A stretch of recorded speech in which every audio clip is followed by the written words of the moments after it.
February 4th, which is recognized by the United Nations as World Cancer Day, in order to encourage cancer detection, prevention and treatment. Hey there everyone, I am Roshni, a third year medical student, and I have with us a very renowned surgeon, Professor Dr. Diptendra Kumar Sharkar sir, from our own IPGMER and SSKM hospital, to enlighten us upon cancer. Hello and welcome you, sir. Hi Roshni and all the viewers. Okay, so cancer is a very big topic and not wasting further time, let's delve into the topic straight away. So, what is cancer? Cancer is a genetic mutation which leads to uncontrolled proliferation or multiplication of cells. What is meant by the burden of cancer? Well, if you look at the burden of cancer, it is truly awfully bad now. I mean, if you look at India, the total load of cancer is close to 20 lakhs every year, and actually this is the reported incidence. The actual incidence would be say 5 times of what we actually find in papers. And if you look at what is happening globally, every 6 out of every 6 deaths, 1 death is due to cancer. So cancer is the so-called quote unquote the new era epidemic or the pandemic. Unfortunately, diseases like COVID, which came and just brushed us through for say 2.5 years, have left us. But cancer is going to live with us for next 2.5 decades. So it is essential that we understand the disease and take possible steps to deal with it. So, directly coming to the risk factors, what are the factors one person is more likely to get cancer and the other person is not? Well, number one, as I said, the ultimate aim point is the genes need to get mutated. And for viewers, you need to understand we have got 2 pairs of chromosomes or genes. Then one gets knocked out, the second gets knocked out, and cancer occurs. So what makes these 2 pair of genes change is our environment. And talking about the environment, we know that the most difficult things in the environment that changes us is our food habit. Things like alcohol, things like tobacco, whether you smoke or it's a smokeless tobacco, sudden amount of spicy food, taking good amount of red meats, uncooked foods, these all increases the risk of all the cancers. Another very important one is the ultraviolet ray. And I hope the viewers would remember the picture of all the cricketers playing for South Africa and having put this whitish zinc oxide. That's actually to prevent the ultraviolet ray hitting their skin, which could prevent their skin cancers. Another important factor is there are certain infections which do produce cancer. And one of the bad infections is human papillomavirus. But fortunately, we have a vaccine, and that has made these human papillomavirus induced cancers coming down globally. Hepatitis B, C also can produce cancers. And the other factor, my dear Roshni, is lack of exercise. Your generation would actually call up a taxi at your doorstep and not go to the bus stop to take a bus, and you would actually call up those food supplying motorbikes to have the best food. So lack of exercise and food habits are the key factors which cause cancer. That is a message that should be delivered to all. The things which we ignore but should be taken care of. So what are the symptoms that I should see which will make me to go to doctor for cancer? Well, WHO has put forward some red flag signs.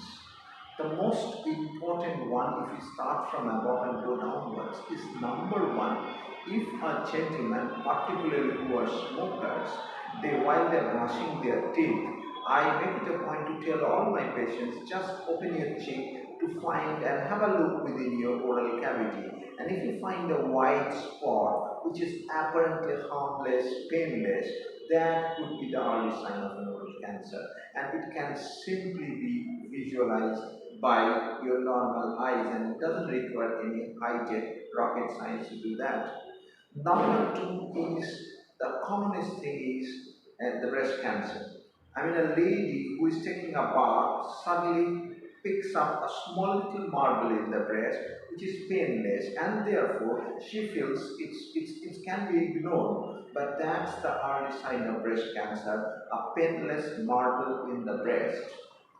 Coming down into the gastrointestinal system, one has to understand that any individual above the age of 40 years, if they find that they are recently having loss of appetite, I mean, they used to take biryanis, now simply you give them a big plate of biryani, they will push it. And this loss of appetite is persisting for more than a month. That is an early sign of any gastrointestinal cancer, particularly stomach cancer. The fourth point is somebody whose normal bowel habit would be say once a day, and recently he has noticed that he has been passing stool twice a week and one day three times. So this irregularity of bowel habit, when it happens after the age of 40 years and is persisting more than 4 weeks, that's a sign of colon or rectal cancer. If somebody is coughing out too much, I mean they are coughing out more than a month, they have this persistent cough, their hoarseness of voice, their voice is going down, that may be a sign of lung cancer. Finally, any lady who notices spotting in the undergarments after they have attained menopause could be a sign of cervical cancer. For that matter, any ulcer in the skin which is growing, any lump in the body which is growing in sudden in size are all signs of cancer. The signs of blood cancer is sudden drop of blood coming out through any natural orifices and weakness. These are the signs of cancer which WHO has put up as red flag sign. And you must understand, none of them requires high technologies to do anything. It's just a bit of awareness that is going to help us. Well, this is the main motive of the video, to observe these signs if you face and go to a doctor if you face any of them. So next there are few myths which surround cancer. Like there are few questions and you have to answer them in brief. Is cancer a death sentence? Absolutely not. Absolutely no. One word, the answer is no. Generally, cancer, if diagnosed early, will have 80 to 90% chances of having normal life. Will eating sugar make my cancer worse? No, there is no strong evidence behind that. Generally, eating sugar is not good, it puts on your weight, and gaining weight can actually increase your chances of cancer recurrence. But directly, sugar does not induces cancer or worsen your cancer. Does prolonged sitting affect my chance of getting cancer? Yeah, I told you, exercises have a major role to play. And the recent study that was published, I forgot, might be it was Nature or in Lancet, it shows that 150 minutes of exercise a week would reduce the chances of cancer by 33%. That's a big, big step up in cancer prevention.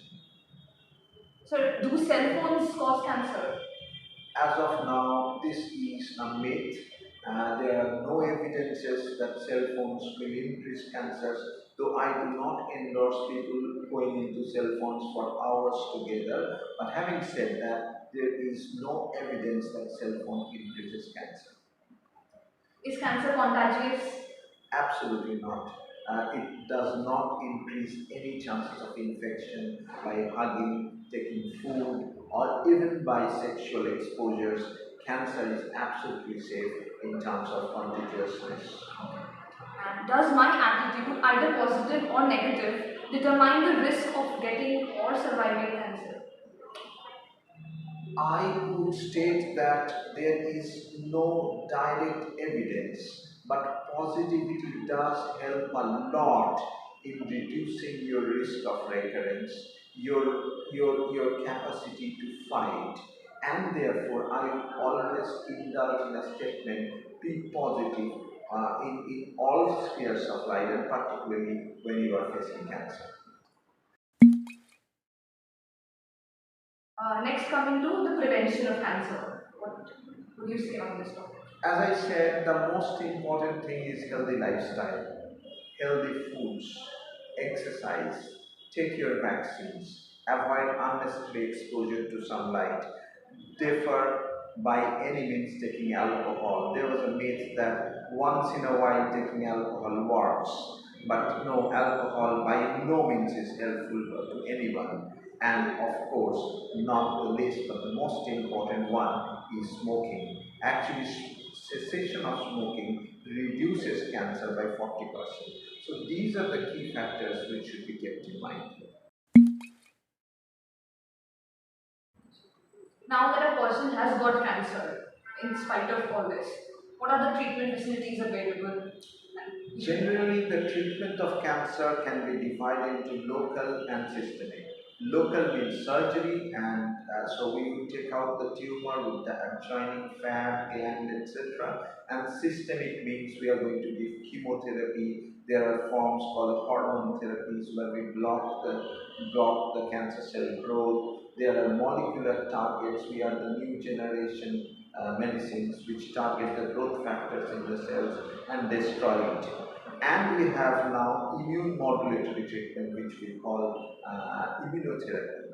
And in case we leave out something in the surgery, we can use radiotherapy to take care of that. So generally, it's a multi-modality treatment which is used in treatment of cancer. Lastly, sir, as you specialize in breast cancer, what's your note on I mean, breast cancer is the commonest cancer globally, taking both the sexes together. 11% of the global cancer burden is contributed to breast cancer. In countries where the awareness level is high, that there are dedicated screening programs, the success of breast cancer treatment is 85%.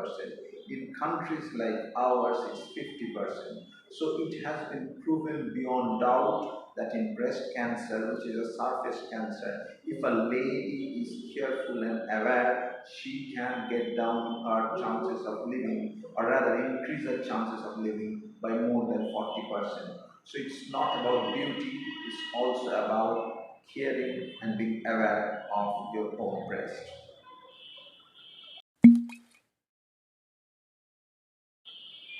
And so, last question to ask. The theme for 2023 World Cancer Day is close the care gap. So, what do you say? Yeah, close the care gap is a WHO motif now. It has been found that we need to outreach and we need to go to the people more because the large number of cancer burden exists in tier 3, tier 4 cities or in the rural background where we need to reach to these people and give them early diagnosis. And SSKM has started this breast cancer screening program in 5 districts of West Bengal, and that is in line with the thought process of WHO. Close the gap. The next year will be not the authorities. The authorities need to understand that cancer is a global epidemic and it has to be taken care of. And for that, we doctors need to reach you by all means through Roshni as well as physically. Well, so thank you. I hope this video will be informative for all the viewers and they get to learn something from it. Thank you Thank so you much. very much. Thank you.